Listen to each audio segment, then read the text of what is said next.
Welcome to the Know Why podcast. Today we're continuing our series, Know About Family Formation. So last week I shared some things from the book Get Married by Dr. Brad Wilcox about how, contrary to a lot of popular cultural narratives, marriage is actually beneficial for both men and women. And particularly for men, if you look at statistics, there's something called a marriage premium that benefits men financially when they get married. But there is another cultural factor or conversation surrounding the marriage crisis among young adults today, and that is the concept of masculinity. Or maybe it's a lack of concept of masculinity because women are struggling to know or articulate their concerns about masculinity sometimes. On the left, you have concerns about toxic masculinity. However, you also have a lot of young women who feel like they can't find a compatible partner who's masculine enough. And then men are left confused as to what it means to be a man. And so this is important for the conversation about family formation because marriage is obviously the foundational building block of that. And if you don't have individually healthy men and women with a good concept of what it means to be a man or a woman, then you're not going to have a healthy marriage. So I want to talk about that, and particularly a key character trait that is missing oftentimes from the masculinity conversation, and it might not be one that you would expect. But first, let me introduce my guest today, which is Andrew Warthen. Welcome, Andrew, to the Know Why podcast. Yeah, it's great to be here, Liberty. So, Andrew, you've written an article that is titled Meek is Not Weak, It's Masculine, published in the New Guard Press. So obviously I'll link that and I encourage everyone to read it. But let me introduce you a little bit. You are 22 years old, Catholic, graduated from Franciscan University with a major in political science and a minor in history. You've worked with Susan B. Anthony Pro-Life America, which I love that organization. So thank you for your work there. Also with the Pennsylvania Family Institute, Heritage Foundation's DeVos Center for Human Flourishing, and currently as a staff assistant in the U.S. Senate. So again, it's great to have you on. It's great to feature young voices who are thinking seriously about these things, because that's really our audience, is young adults figuring out, what do we believe about these fundamental truths? So before we get into meekness in particular and some of the things having to do with your article, just tell us a bit more about you and why this is an important topic for you to be speaking on and writing about. Yeah, so I really became interested in this topic because, like, coming of age, the transgenderism movement was at its peak. And you constantly, we were in, like, sort of the post-feminist age where gender is just ambiguous. And I believed that in order to combat that, we needed, as what John Paul II said, an accurate anthropology of ourselves, to understand the beauty of masculinity, to understand the beauty of femininity. And so I liked to dive deep into that to combat the lies that we're told, to understand the truths of ourselves. So that's why I wanted to write about it. And also, just growing up, I had my dad's wonderful, like, an example in knowing that a lot of people don't have masculine father figures, but also just developing my own, knowing that there's a certain man that I want to be that I haven't become yet, and just looking into that and seeing how I can become the man God wants me to be. So I know if I'm asking myself those questions, there's other people asking those same questions. So researching and writing about that is just the thing that I have found joy in researching and learning about. Yeah, that's great. And that's such a good encouragement too for anybody listening, because the whole premise of this podcast is we want to know why we believe what we believe. And there is such an identity crisis in our culture today. Like, we don't know what we were made for, and you can't really know the why about anything in life if you don't understand that basic principle of who am I and why am I here? And so I think this is just such an important facet of that conversation. And so good for you for digging into it. But give us, you kind of touched on the fact that a lot of people don't have great father figures or examples of healthy masculinity in their lives. So give us a little bit more of an example, or kind of an inside look into what are the conflicting messages that your generation often hears about masculinity. Yeah, so I think on top, like, going into the father figures and male role models in your life, like young men and young women, so we have an increasing amount of absent fatherhood. But on top of that, you go through adolescence, and a majority of your teachers would be female, and so you never really get that masculine or male side of things. Mm-hmm. So growing up, you have that side. I would point to when I was growing up, all the boys, we would always get chided for being too aggressive at recess, and we loved it Mm-hmm. whenever we had whenever we had our custodian, Mr. Todd, because he was our only male figure in the school, because he would let us be aggressive. He would let us go use real footballs, go let us throw balls at each other while we're on the swing, even though that wasn't the greatest idea. He allowed us to take risks and allowed us to be dumb. So we enjoyed that. But then when you get past that, not having those male role models, you go and you see that people are saying masculinity is toxic. Men just want to use women for their own gratification. And you hear all those things and you just wonder, well, what's even good about me? So then you have all these other figures coming in, filling that void.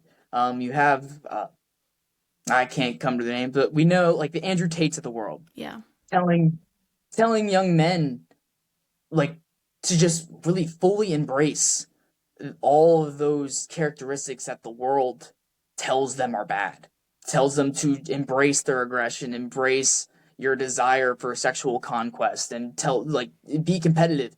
And there is something there that you should embrace those things. But I think these guys take it too far. Mm-hmm. That there's no control, there's no restraint on that.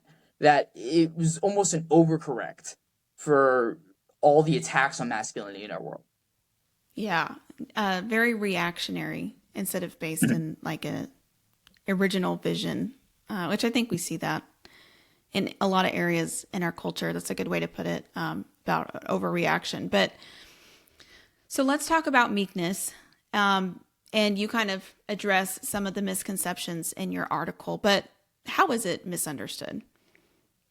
It might also be just that meekness rhymes with weakness, so it automatically is associated with that.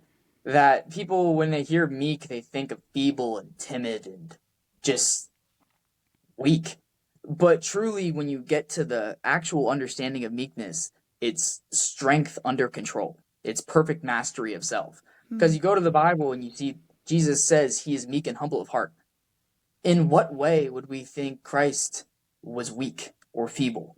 Right. No, he was God incarnate. He was the most powerful being on the planet ever to be known. But he had complete self-mastery of himself. And so that's what meekness is. Another example I can give is when you take a wild horse, you meek a horse to rein in its power and then channel it for what is good. Yeah, that's a great example.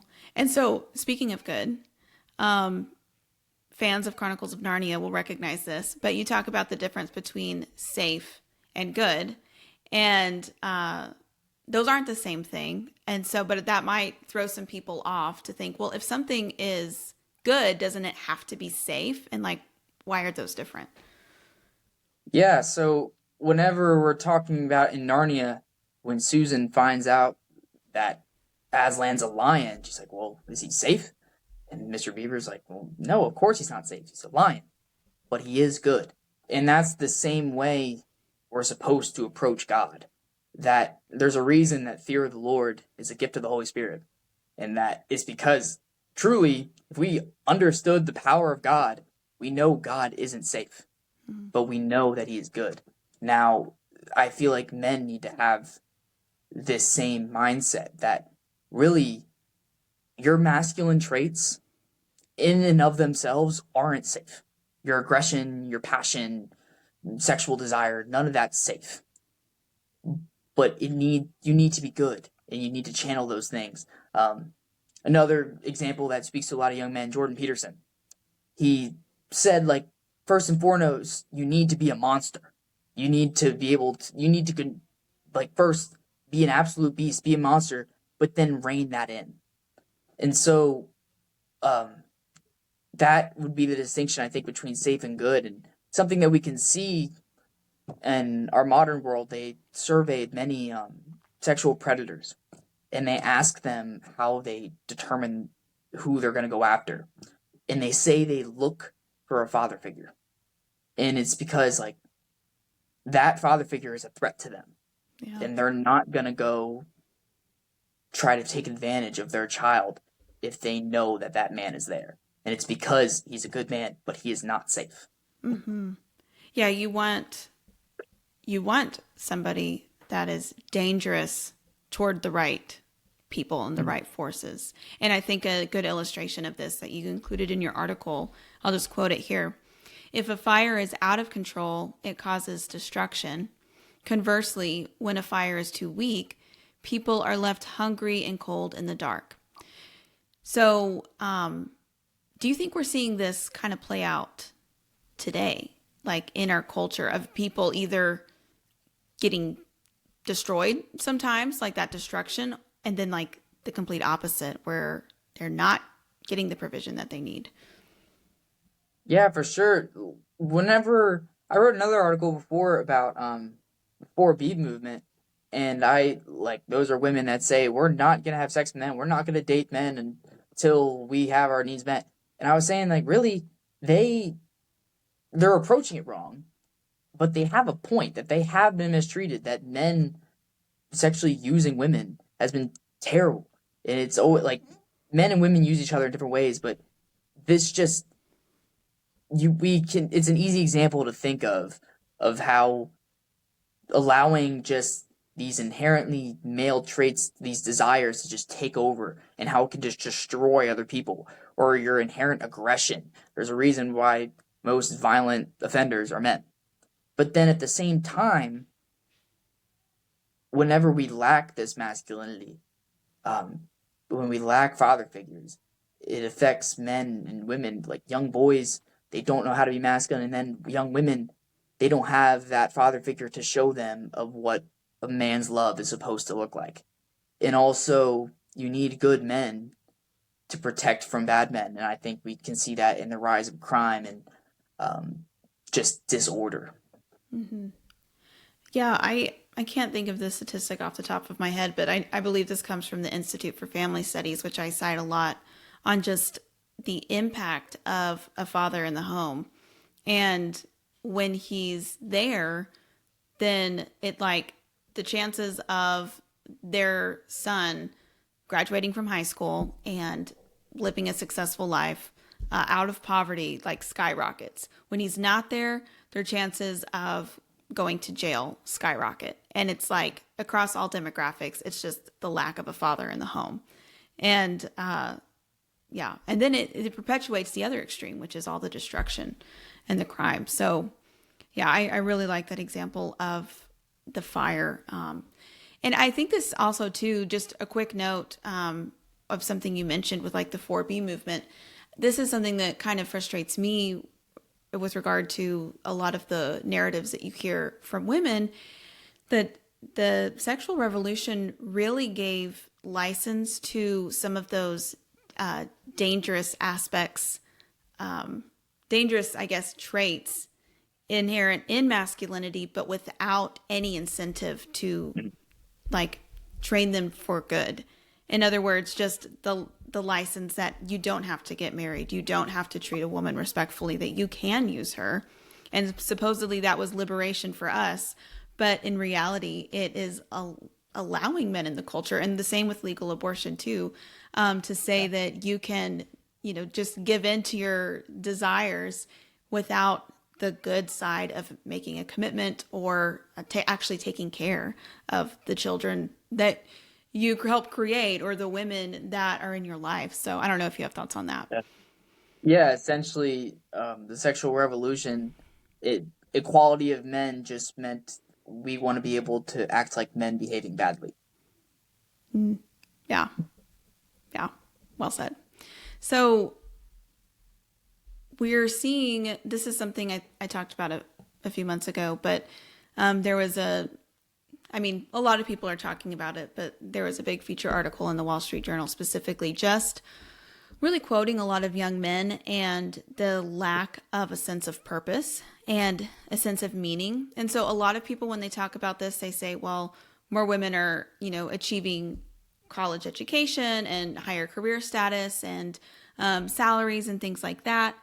And there's a real sense that men aren't needed in society, and they're just, because the kind of the traditional path maybe for their grandfathers of, hey, this is your role in society, like that's not super clear anymore. But I'd like to get your thoughts on all of that. Yeah, I think what it boils down to is that we can see in the beginning of Genesis, we're made for three things. We're made for love, we're made for work, we're made for leisure. And I think a lot of young men are missing one, two, or all three of those things in their daily life. Um, I feel like it might be a bit of an excuse to say like there are more women in the workforce, so now men feel like they're not needed. I think it is true that um, early education does not cater toward young boys. That there needs to be something done, maybe perhaps, or educated, we take time to teach the girls and we teach the boys separately because they require different things. A boy's not going to sit still for 8 hours a day, and then that's not setting him up for success. Instead, we're just medicating him, saying that he has a problem because he can't sit still for 8 hours. Mm-hmm. So then, and also a lot of jobs out in the workforce are not catering toward really masculine traits anymore, so men don't feel as needed in there. But so there's lack of work. If we have lack of work, that like is a sense of purpose that we're missing. And then I also would like toward leisure. Leisure, we have like a misunderstanding of what leisure is. Like we think we're just gonna sit and veg on our phones. That's really just laziness. It's not leisure at all. It's not. Leisure is meant to stimulate us. It's meant to stimulate our brains, stimulate our bodies. So we're losing places for leisure, and young men in like part of leisure, there's such a loneliness epidemic. Like young men don't have as many friends, like very few good friends. And then I think this also boils down into love. That Gen Z is dating less than any other generation, and marriage is being pushed farther down the road. Mm-hmm. So men want, maybe even if they don't acknowledge it, men have a desire to provide, and men have a desire to be able to just give and take care of others. But even if they have work, I've felt this experience being single myself. I have work, but then I'm like, well, what am I even working for? I don't have anybody to give this to. John Paul II said, we don't come to know ourselves except through a sincere gift of self. So we're desiring to be a sincere gift of self to somebody. But then, since there's no dating, there's not even hookup culture. That's a good thing that's gone. But there's not even relationships happening. And I think even in the dating culture, like, especially since there's so much technology involved, even the way the dating is going is making young men feel more and more useless and unwanted, because just as like phones can create more communication, it makes it so easy to just cut it off. Mm-hmm. And I'm referring to ghosting. That is like young men aren't getting a direct no a lot of the times. They're talking, feeling like something is building up, and then it disappears. Mm-hmm. That they don't have it anymore, and they're just left with this open wound. Like, well, why am I not good enough? Why am I not wanted? It just, you feel useless, and you feel like completely abandoned. So it's not only, so I feel like it's the combination of not having work, not having love, and not having leisure is making young men feel just that they're not needed in society. And there's things that young men can do to really combat that themselves. And that's what all these influencers have a point at. That really, you can make yourself useful. That start getting up at a certain time every day. Go work out. Go do something purposeful. But go find work. Like that, emphasizing that is good. But you can only pull yourself up by your bootstraps so much. Mm-hmm. Yeah. Yeah. That's really good to break it down into those three things. And something we've talked about a lot on the podcast is just our need for community. And I think the generation who has been raised, being inundated with the internet and technology, it really is so isolating. And that affects all three of those categories, like you're saying, because yeah, sometimes we can kind of get ourselves going, but sometimes we really need somebody else to like call us out to a higher standard or encourage us when we're feeling low. Everybody needs that. So that's why the isolation is just so damaging. And thank you for the definition on leisure too. Because it really, I mean, again, we do so many things that are entertaining and really just mind numbing rather than things that are actually stimulating, like you said, mentally or socially, relationally. But I think, a lot of young people are recognizing this, and you see some signs of that, including like trends that Gen Z is going back to church, still not the majority, but like they are leading in church attendance. There was a recent poll or survey showing that more Gen Z are going to church than boomers currently, which is very encouraging. But there is also a recent poll, and I'll link it here, that shows that trend is led by young men. So when you're looking at polls of Gen Z, there are big differences between men and women typically, like especially Gen Z men who are right leaning, but they're more likely to lean to the right, and the young women are more likely to lean left. And so you see Gen Z men more likely to be attending church or interested in that, and when they list their priorities, list marriage and family as part of those. So why do you think young men are gaining this interest in some of these traditional values?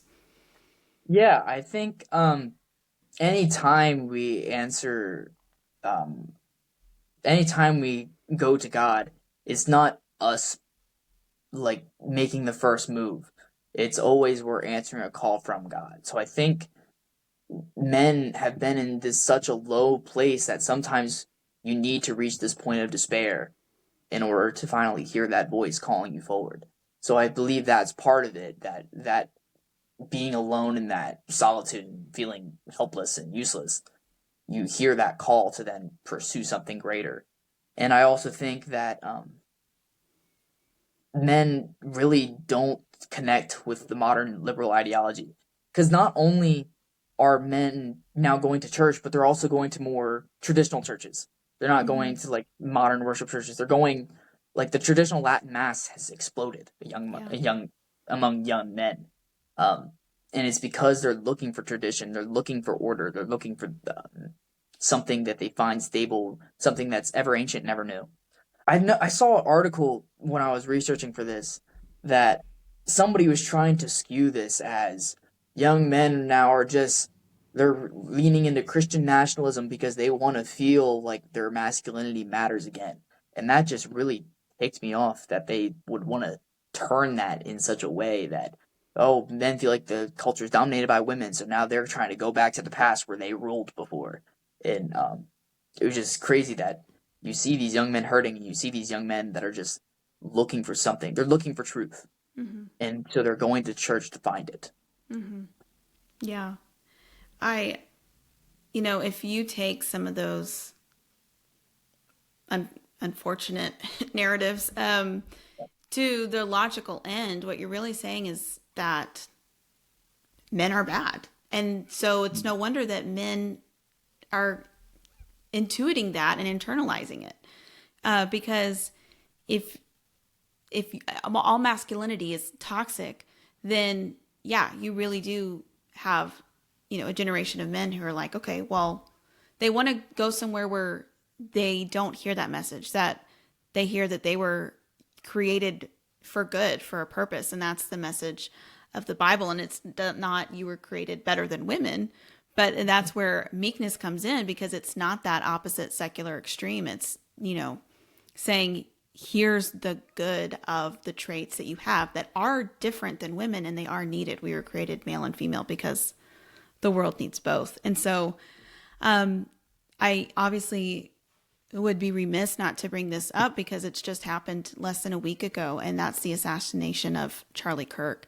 And so there have been such an emphasis and a highlight on just his strong Christian faith and how he really was preaching this message to young people of the importance of faith and those traditional values and family.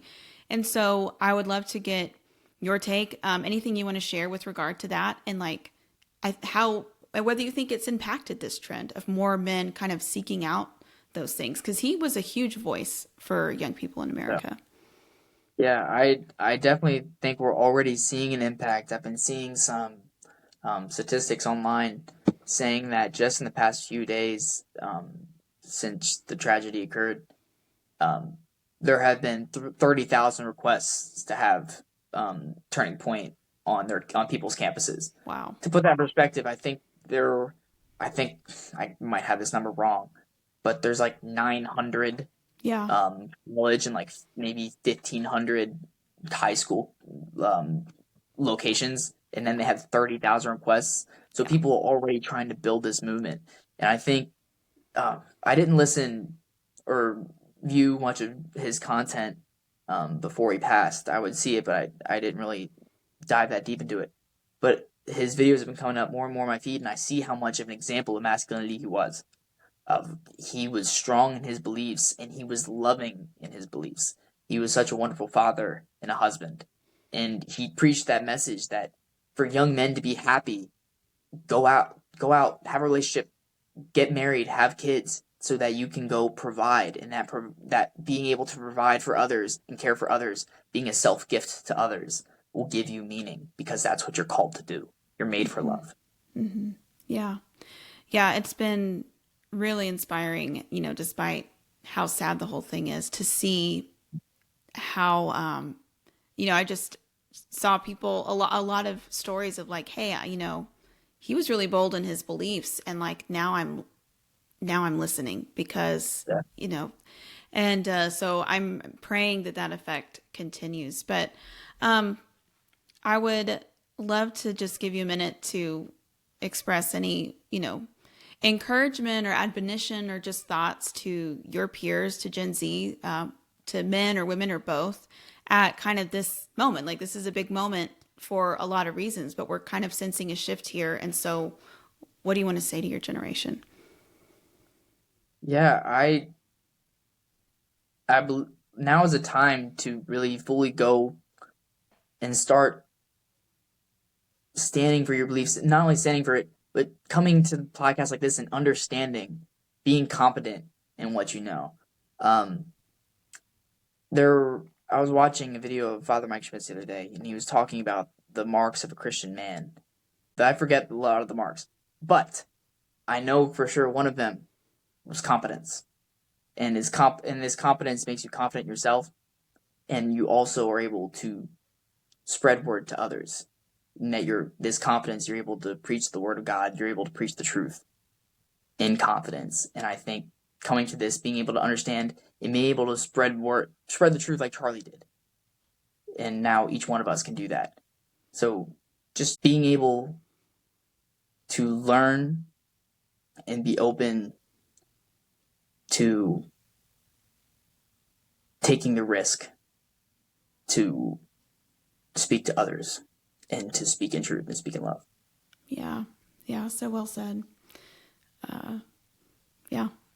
And that's, again, you mentioned at the beginning that this is such an important issue for your generation, and you wanted to know and understand it. And so you dug into resources and you started learning. And so that is what we encourage listeners to do all the time. Even if you don't agree with everything that you've heard me say or guests say, like, dig into that and really like have that competence. I think that's a great characteristic to strive for. So on that note, any resources that you would like to recommend to anybody? Yeah. So pretty much anything intelligent I say comes from Father Mike. Anything dumb comes from me. Um, but I listen a lot to Father Mike Schmitz, homilies from Bishop Robert Barron, and then the things I read, um, a lot of Ryan T. Anderson, Yeah. the Ethics and Public Policy Center, um, Heritage Resources are fantastic. I know I'm probably missing some. I always go to the Daily Wire, Ben Shapiro, Michael Knowles are very big influences on me. Um, yeah, but the Father Mike is definitely my. Oh, reading a lot of the things I say. It's a difficult read, Theology of the Body, being able to understand the beauty of masculinity and femininity, and then Love and Responsibility, both by Saint Pope John Paul II, are fantastic resources in understanding how we're made for love and how we approach truly loving others instead of using them for our own gain, but truly being able to be the men and women we're called to be. Yeah. Great stuff, great resources. We will link all of those in the show notes for people who want to check them out. And Andrew, thanks so much for being on the Know Why podcast today. Oh, it was fantastic. Thank you for having me on, Liberty.